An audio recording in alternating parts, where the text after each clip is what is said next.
ano, tawag dito.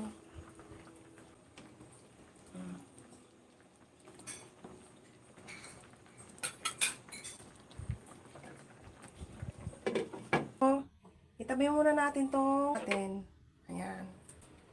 Start na po si nanay. Ayan na ang kaserola. Water. Ayan.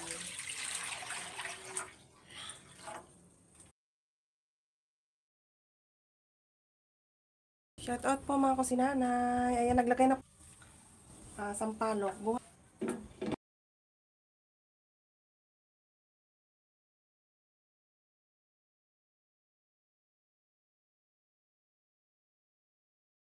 Ayan, una kong pinakulaan ang ating sampalok. Natin mga kusinanay.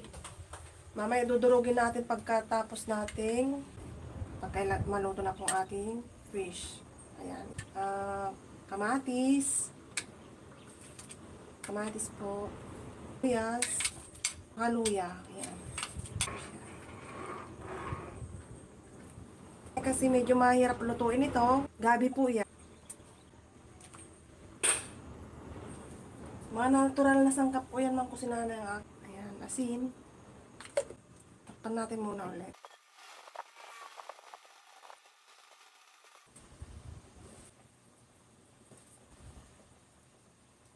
Ang bakol. Ito po yan.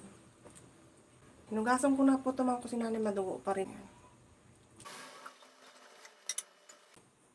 Yung mga hindi ko nakumpisa ng kusinana, naglagay pa ko dito ng gabi. Ayan. Sitaw at saka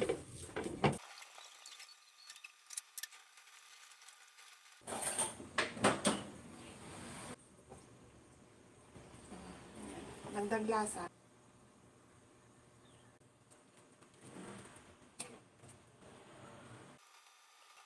Tangan lang po naman pwedeng nagdagdag po ako sa akin kasi nga medyo matabang.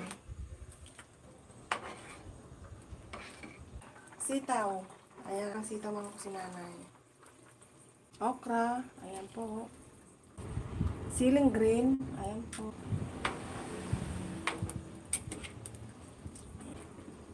Yung laman na gabi po nagdagdag. Ayan ang ating sinigang.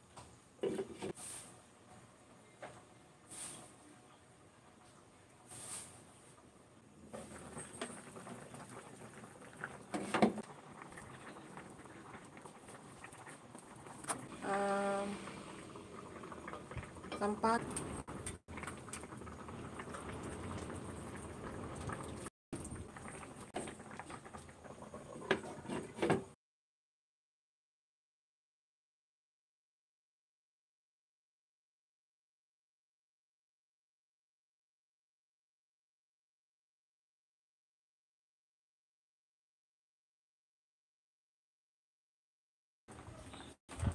Ano, tawag dito.